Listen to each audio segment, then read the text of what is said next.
ایک मरतबा हजरत इमाम हसन तशरीफ फरमा थे और एक शख्स आपकी खिदमत में हाजिर हुआ और आपसे फरमाया, हजरत मैं बहुत गुनाहगार हूँ, कोई अमल कोई वजीफा बताएं ताकि मेरे गुनाह माफ हो जाएं। तो हजरत इमाम हसन ने फरमाया कि इस्तगफार करो। एक और शख्स आपकी खिदमत में हाजिर हुआ और कहा कि हजरत बड़े दिनों से बारिश नहीं हुई, दुआ करें कि अल्लाह ताला हम पर खैर की बारिश नाजिल फरमाए। तो हजरत ने फरमाया कि ऐ शख्स इस्तगफार करो। इसी तरह एक और शख्स आपकी खिदमत में हाजिर हुआ और कहने लगा, हजरत बहुत गरीब हूँ, बहुत नादार हूँ और मुफलिसी के छापे हैं, कोई ऐसा अमल बताइए कि बहुत ज्यादा माल आ जाए और ये जो गुर्बत और तंगदस्ती है ये खत्म हो जाए। हजरत इमाम हसन ने इरशाद फरमाया, ऐ शख्स इस्तगफार करो। एक और शख्स आपकी खिदमत में हाजिर हुआ और कहने लगा, हजरत मेरे बहुत सारी बेटियां हैं लेकिन कोई बेटा नहीं है, आप दुआ करें या ऐसा कोई अमल बता दें कि मेरा बेटा पैदा हो जाए। हजरत इमाम हसन ने फरमाया, ऐ शख्स जाओ और इस्तगफार करो। तो दोस्तों, इमाम हसन ने इतने लोगों को इस्तगफार करने को कहा तो एक शख्स वहां पे बैठा ये तमाम माजरा देख रहा था।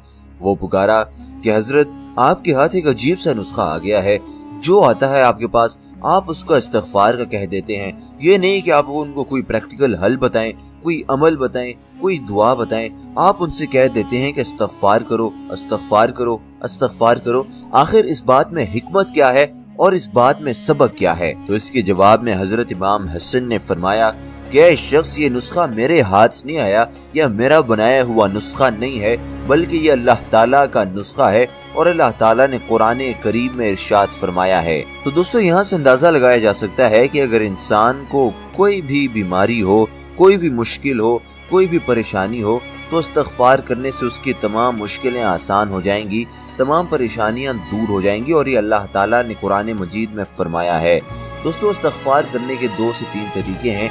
इस्तगफार ऐसे भी किया जा सकता है, अस्तगफिरुल्लाह रब्बी मिन कुल्ली ज़म्बिन व अतूबु इलैह। लेकिन अक्सर बहुत लंबा इस्तगफार पढ़ना लोगों के लिए मुश्किल हो जाता है, तो सिर्फ अस्तगफिरुल्लाह अस्तगफिरुल्लाह अस्तगफिरुल्लाह कहना भी काफी है, क्योंकि इसका भी मतलब और मानी यही है कि आप अल्लाह ताला के हुजूर माफी मांग रहे हैं और अल्लाह ताला के हुजूर गुनाहों से माफी मांग रहे हैं। दोस्तों, बिल्कुल छोटा सा ये अमल है, अस्तगफिरुल्लाह कहने में कोई टाइम नहीं लगता, बिल्कुल भी टाइम नहीं लगता। इसलिए इस्तगफार का कसरत से इस्तेमाल कीजिए, ज्यादा से ज्यादा इस्तगफार कीजिए। मर्द भी करें, औरतें भी करें, बच्चे भी करें, बावजू भी करें, बेवजू भी करें, नमाजी भी करें, बेनमाजी भी करें, रोजेदार भी करें और जो रोजे नहीं रखते वो भी करें, क्योंकि इस्तगफार में बहुत ज्यादा कुव्वत है, बहुत ज्यादा पावर है, बहुत ज्यादा असर है और अल्लाह ताला इस इस्तगफार के बदले इंसान के गुनाहों को माफ कर देता है।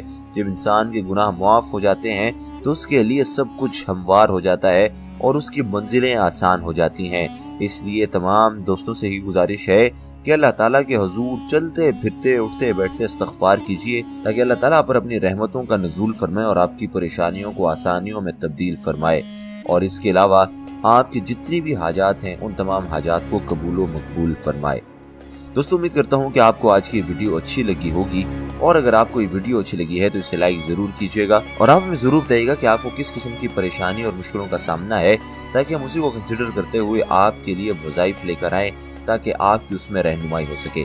दोस्तों, इसके अलावा अगर आपने अभी तक हमारे चैनल को सब्सक्राइब नहीं किया तो भी हमारे चैनल को सब्सक्राइब कीजिए और साथ में बेल आइकन को दबा दें, ताकि हम जैसे ही कोई नई वीडियो अपलोड करें आप तक उस वीडियो का नोटिफिकेशन पहुंच जाए और आप बर वक्त हमारे इन्फॉर्मेटिव वीडियो से मुस्तफीद होते रहें।